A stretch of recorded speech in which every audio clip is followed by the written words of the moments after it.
The countdown is ticking. I mean, this won't go on. Our DC Bureau is live with the latest on the possible government shutdown. Rising measles cases across the U.S. The vaccine is one of the safest, most effective vaccines we have. With vast opinions from medical experts and the new Health and Human Services Secretary. And saying goodbye to a piece of history. Really excited that this is going to be the world's largest artificial reef. And why a Florida county wants in on the decision process. These stories and more coming up on Newsbreak. Hello, South Florida. I'm Anthony Cruz. And I'm Paula Siriñana. Today is Friday, March 14th, 2025. Live from the Lee Caplin School of Journalism and Media in North Miami, this is Caplin News. Chaos at Capitol Hill this morning before the possibility of a federal shutdown. As the clock clicks down to midnight, the U.S. government faces the possibility of a shutdown. With less than 24 hours remaining, lawmakers are scrambling to pass a funding bill to keep federal agencies running. Our D.C. Bureau reporter David Lascano is live from the nation's capital to bring us the details. David, what's the current situation regarding the possibility of the government shutting down? Well, Anthony, look, we are probably not going to have an answer until later tonight. And although Chuck Schumer did say and spoke openly about his position towards the bill, nothing is certain yet. There's still a lot of Democrats that are divided with the strategy, and some of them are even pushing for a 30-day funding bill. We did our job today. House Speaker Mike Johnson introduced a temporary funding proposal aimed at extending government operations until September 30th. However, the bill has faced opposition from Democrats, making its passage uncertain. It's going to be up to Chuck Schumer and the Senate Democrats to do the right thing. Senate Republicans have the majority and need 8 Democrats to vote with them. Minority Leader Chuck Schumer yesterday reversed himself and now says that he will vote for it, but many Democrats are against it. I believe it is my job to make the best choice for the country, to minimize the harms to the American people.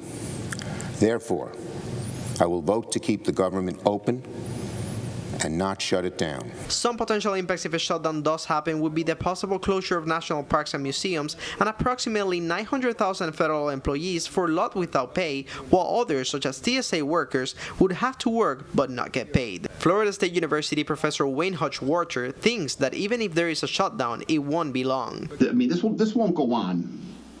I mean, if there is a shutdown, it won't go on very long because it just can't. So in the short term, I'd say people just have to kind of get a grip on what affects them and just try to get through it. Until some mechanisms go in place that ensure that we don't have these shutdowns, we're going to have the same discussion every year. Both the Chamber and the White House are really pushing to stop this government shutdown that could impact millions of Americans. And if this does happen, it would be the second shutdown under Trump's presidency. Reporting live from Washington, D.C. for Caplin News, I'm David Lascano. And the Miami Herald reported yesterday that President Donald Trump's revived In the Miami Herald reported yesterday that President Trump's revived travel ban will include, quote, no exceptions for Cubans and Venezuelans. This plan, reportedly crafted by key Trump advisor Stephen Miller, could impose an absolute ban on Cuban and Venezuelan nationals, regardless of the country they live in, with no exceptions for the elderly, the sick, or opposers of the regime under harassment, leaving them in dictatorships that Secretary of State Marco Rubio recently called, quote, enemies of humanity. According to the Wall Street Journal, Spirit Airlines is no longer facing bankruptcy. After a blocked merger with JetBlue and years of reported losses, Spirit was forced to file for Chapter 11 bankruptcy protection last November. The airline stated that the proceeding allowed them to reduce debt by nearly $800 million, and investors have provided $350 million to support the company moving forward. This morning, a deadly measles outbreak continues to spread across the U.S., with a case reported at Miami Palmetto Senior High at Pinecrest. Health officials urge vaccinations as they work to control the spread. Caplin News reporter Daniela Morales has more. The deadly measles outbreak growing to 258 cases across 3 states, according to local health data. As of March 11, there were 223 reported cases in Texas, 33 cases in New Mexico, and 2 cases in Oklahoma. State health departments and medical experts urging people to get vaccinated. Vaccine is one of the safest, most effective vaccines we have. And 90% protection in 1 dose, 97% protection in 2 doses. Oftentimes it will give you lifelong immunity. Sometimes there'll be some slight waning. Amid calls for more vaccinations to help slow the spread, U.S. Health and Human Services Secretary Robert F. Kennedy Jr. downplaying the safety and long-term effectiveness of the vaccine. When you and I were kids, everybody got measles. And measles gave you lifetime protection against measles infection. The vaccine doesn't do that. The vaccine is effective for some people for life, but many people it wanes. Kennedy's comments drawing sharp rebuke from experts. The head of health leadership in this country bungling basic facts at best and sharing outright lies at worst. While there is some disagreement among experts about how much protection may decrease, if at all, they all agree in most cases the measles vaccine does give lifelong immunity against the virus. Since it was declared eliminated in the U.S. in the year 2000, there has been an average of 179 reported measles cases each year. This year's outbreak, mostly among children and driven largely by unvaccinated populations, is only the 3rd time since the year 2000 where cases have risen above 200. I'm Daniela Morales reporting for Caplin News. A sinking situation as 2 counties in the Florida Panhandle are trying to influence the location of what will become the world's largest artificial reef. Caplin News reporter Jose Ruano has more details on the sinking of the SS United States.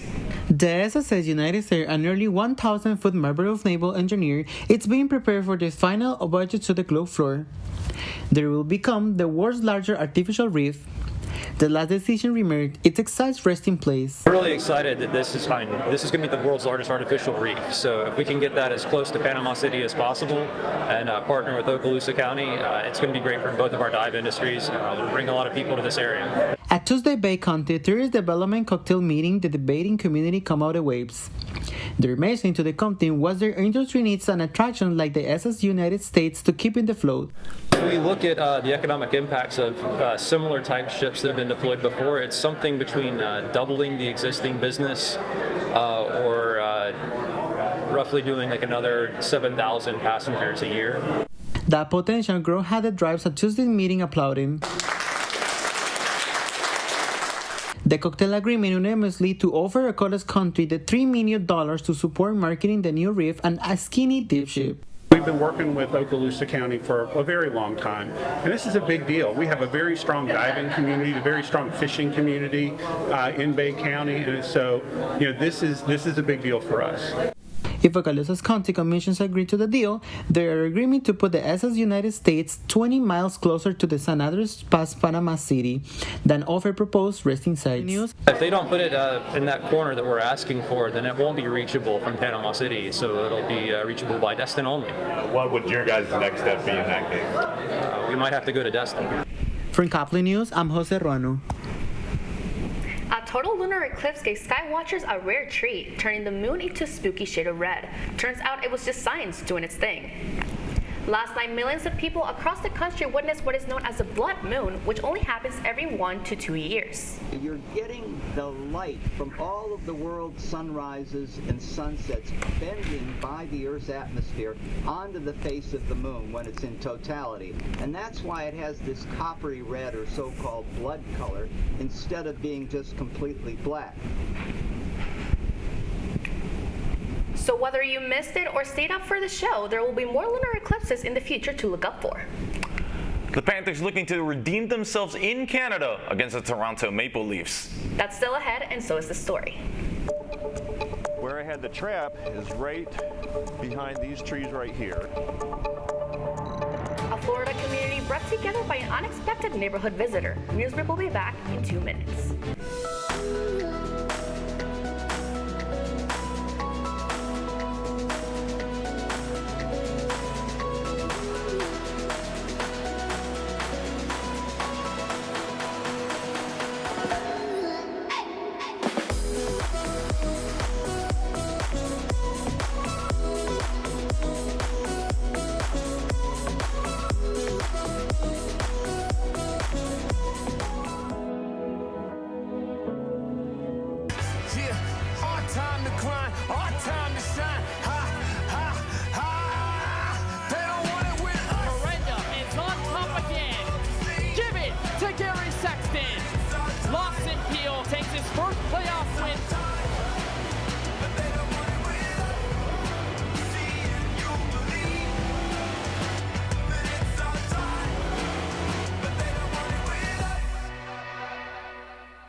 Radcliffe Art and Design Incubator is the velocity accompanying the fellow's rudder, as in a boat.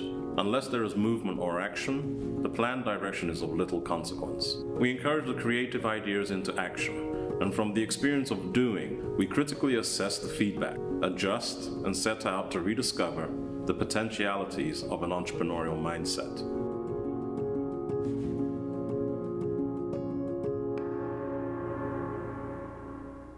Stem is precise, no margin for error. Dare to forget that. Dare to have fun with it.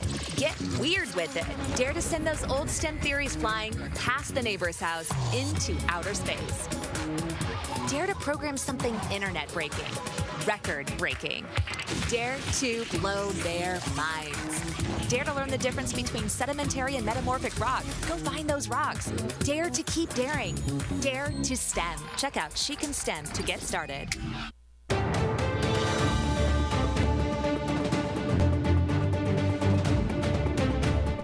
To the rescue, a community comes together to help an animal in need.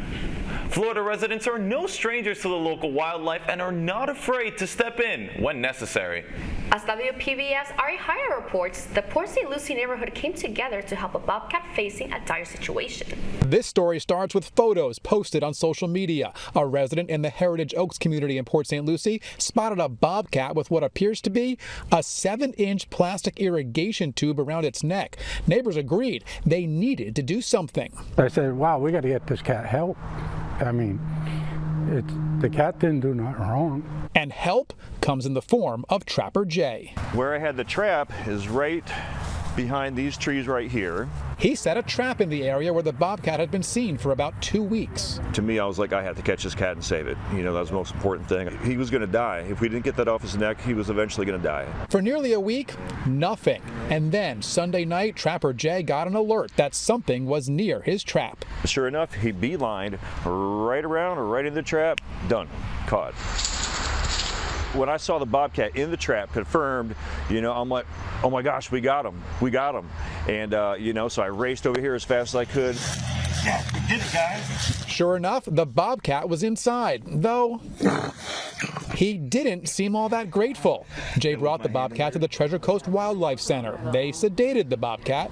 Beautiful. And cut the plastic tubing off. A short time later, they were back at the exact spot where they caught him. This time, letting him go. That's probably the high point of my jobs is when you catch that target animal and then releasing, you know, that animal healthy. Ari Height, WPBF 25 News. And after kicking off their late season East Coast trip with a loss in Boston, the Panthers needed a get-right victory. And what better way to get back in the win column than to beat the 4-seeded Toronto Maple Leafs? Let's take you straight to the end of the first period. Panthers down 1 in a power play. Reinhart dishes it to Samoskevich, who penetrates and dumps it off to Sam Bennett for the goal. And they weren't done for the night. Second period here, another power play. This time it's Samoskevich finding Reinhart behind the net, who flicks it to Bennett for his second goal of the night. The Sams were on a heater. And final score was Panthers 3, Toronto 2. They will stay north of the border to take on the Montreal Canadiens tomorrow. Don't go anywhere. Newsbreak will be back in just 2 minutes.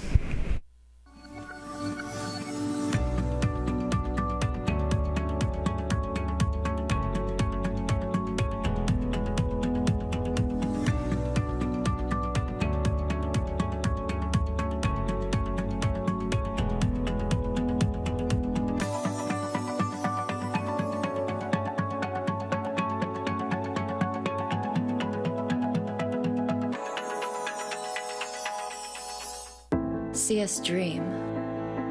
See us remember. See us protest. You matter. Your feelings matter. Your identity matters. Everything about who you are matters. See us fight back. See us rebuild. See us shatter stereotypes. See us inspire. See us united. See us now. There are 16 million children struggling with hunger in America. That's 1 in 5 daughters, sons, neighbors, and classmates who don't know where their next meal is coming from. Yet billions of pounds of good food go to waste every year. It's time we do something about it. Feeding America is a nationwide network of food banks that helps provide meals to millions of kids and families in need. Visit feedingamerica.org to help them feed even more. Together, we can solve hunger. Together, we're feeding America.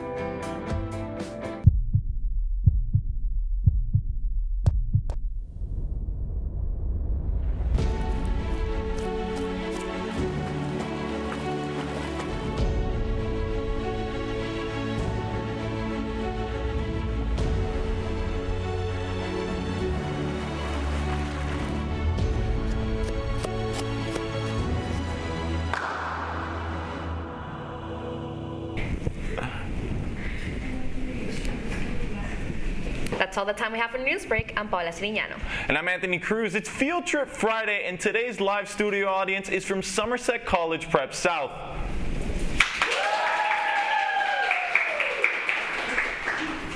Thanks for joining us. Get more news anytime at caplinnews.fiu.edu.